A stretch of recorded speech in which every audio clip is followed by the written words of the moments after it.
और गायत्री नामक पति पत्नी रहते थे। उनके मालिनी और चंदू नामक 2 बच्चे भी थे। दिनेश एक छोटा नौकरी करता था और उसी से आए हुए पैसों से अपना घर चलाता था। ऐसे उनका परिवार खुश रहता था। एक दिन दिनेश हमेशा की तरह कार्यालय में अपना काम कर रहा था जब उसे अपने सहयोगी के वजह से नौकरी से निकाला गया था। उसे नौकरी से निकाल देने पर वो रोज आने के समय से पहले ही घर पहुंच जाता है, किसी से बात नहीं करता है और उसके कमरे में बैठ जाता है। उसे ऐसे देख उसकी पत्नी उसके पास जाके पूछती है, क्या हुआ जी, आप ऐसे क्यों हैं? कुछ नहीं। तो ऐसे दुखी क्यों बैठे हैं? दिनेश बिना कुछ बोले शांत रह जाता है। अगर मैं बार बार पूछूंगी तो शायद उन्हें और दुख पहुंचेगा। धीरे से बाद में पूछूंगी। ऐसे सोचकर वहां से चली जाती है। ऐसे कुछ दिन वो नौकरी पे नहीं जाता है और दुखी होकर अपने कमरे में ही बैठे रहता है। कम से कम अब तो बोलिए कि आप नौकरी को ना जाके ऐसे घर पे ही क्यों बैठे हैं?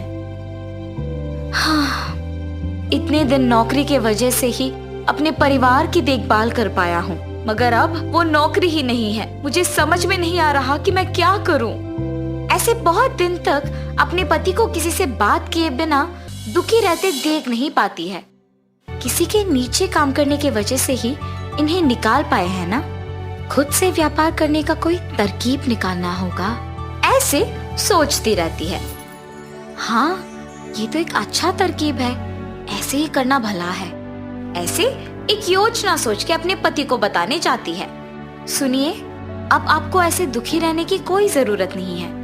सब कहते हैं ना कि मैं रसगुल्ला बहुत अच्छा बनाती हूँ, तो इसीलिए मैं आज से रसगुल्ला बना के आपको दूंगी और आप जाके उसे बेचिए। आपको अब से नौकरी के बारे में सोचने की कोई जरूरत नहीं है। अरे वाह, ये तो बहुत ही अच्छा योजना है। पति पत्नी दोनों उनकी योजना के अनुसार करते हैं। गायत्री रसगुल्ले बनाती है और दिनेश उन्हें बेचने जाता है।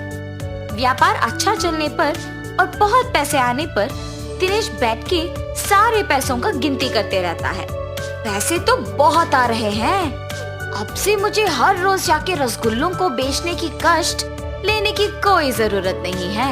हफ्ते में एक भी बार जाके बेचूं तो बस है।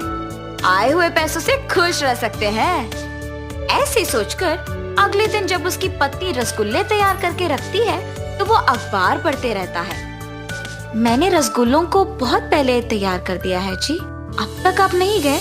आज से रसगुल्ले हर रोज बना के रखने की कोई जरूरत नहीं है। मैं जिस दिन कहता हूँ उसी दिन बनाओ तो काफी है। आज मैं रसगुल्ले बेचने के लिए नहीं जा रहा हूँ। अरे रे, तो फिर आज बनाए हुए रसगुल्ले व्यर्थ हो जाएंगे ना।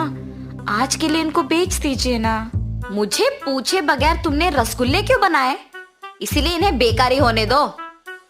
ऐसे गुस्से में उसकी पत्नी से कहता है और उन रसगुल्लों को बेचने बाहर जाता है। तब से उसके विचार के अनुसार ही तभी रसगुल्ले बनवा के बेचने जाता है जब उसे पैसों की जरूरत होती है। एक दिन गायत्री के पास एक आदमी आता है। जी, कौन है आप? किसके लिए आए हैं? माता, मेरा नाम आदित्य है।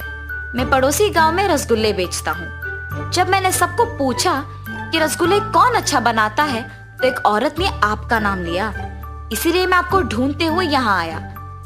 आप मुझे हर रोज ऐसे रसगुल्ले दे सकते हो? क्या मैं इस आदमी को रसगुल्ले बना के दूं या नहीं?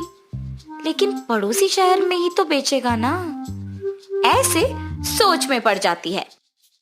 क्या हुआ माता, आप मेरे पूछे हुए सवाल का जवाब दिए बिना सोच में पड़ गए? क्या मुझे रसगुल्ले बना के देने में आपको कोई दिक्कत है? अगर है तो बोल दीजिए, हम उसका हल ढूंढेंगे। लग रहा है कि ये आदमी अच्छा ही है। अगर मैं इनको मेरे पति के बारे में बताऊंगी तो शायद हम दोनों मिलकर उनमें बदलाव ला सकेंगे। आप किस बारे में इतना सोच रही हैं? मेरे पति भी आप ही की तरह इस शहर में रसगुल्ले बेचते हैं। ऐसे उसको उसके पति के बारे में बताती है और आदित्य सोच में पड़ जाता है। माता, आपके पति को बदलने के लिए मेरे पास एक तरकीब है। मैं निश्चित रूप से उनमें बदलाव लाऊंगा। आप बस मुझ पे भरोसा रखें, रसगुल्ले बना के दे दीजिए। ऐसे वो रसगुल्ले लेकर उसी गांव में दुकान लगा के बेचने लगता है। इतने में पैसों की जरूरत होने पर दिनेश उसके पत्नी से रसगुल्ले बनवा के बेचने गांव में जाता है। सारा गांव घूमने पर भी कोई उससे रसगुल्ले नहीं खरीदता है और उल्टा उससे किसी और के रसगुल्ले के दुकान के बारे में गांव वाले बताते हैं। इससे वो घर वापस दुखी लौट आता है। क्या हुआ जी, आप दुखी क्यों हो? कोई इसी गांव में रसगुल्लों का दुकान लगा के बेच रहा है। गांव वाले उसी से खरीद रहे हैं क्योंकि वो बहुत स्वादिष्ट है। ये सब मेरे ही वजह से हुआ है। अगर मैं हर रोज रसगुल्ले बेचने जाता तो ये दिक्कत नहीं आती। पैसों की कमी ना होने पर मैंने हर रोज जाना बंद कर दिया और कभी कभी ही बेचने जाता हूँ। इसी समय में किसी और ने मौका देखा और हर रोज रसगुल्ले बेचने लग गया। ऐसे कह के तब से हर रोज गांव में जाके रसगुल्ले बेचने लग जाता है। हमेशा की तरह सभी दिनेश के पास नहीं आए, पर भी व्यापार उसका ठीक ही चल रहा था। आदित्य जब गायत्री के बनाए हुए रसगुल्लों को लेने आया था तो वो गायत्री को दुखी देखता है। अरे क्या हुआ माता, ऐसे दुखी क्यों हैं आप? कुछ नहीं जी, मेरे पति के बारे में मैंने तो बताया ना आपको। वो आजकल सुधर गए हैं और हर रोज रसगुल्ले बेचने गांव जा रहे हैं। मगर किसी और ने हमारे ही गांव में रसगुल्लों का दुकान लगाया और इसकी वजह से उनका व्यापार पहले जैसे अच्छा नहीं चल रहा और वो दुखी हैं। माता, आपको याद है मैंने कहा था कि आपके पति में मैं बदलाव लाऊंगा? उस नए दुकान को मैंने ही लगाया। ये सब मैंने आपके पति को बदलने के लिए ही किया। अब जब वो सुधर गए, मैं वापस अपने गांव जाके हमेशा की तरह अपना दुकान चलाऊंगा। आप अब इसके बारे में मत सोचिए। ये कह के उससे रसगुल्ले लेके उस गांव में से दुकान निकाल के अपने गांव में लगाता है।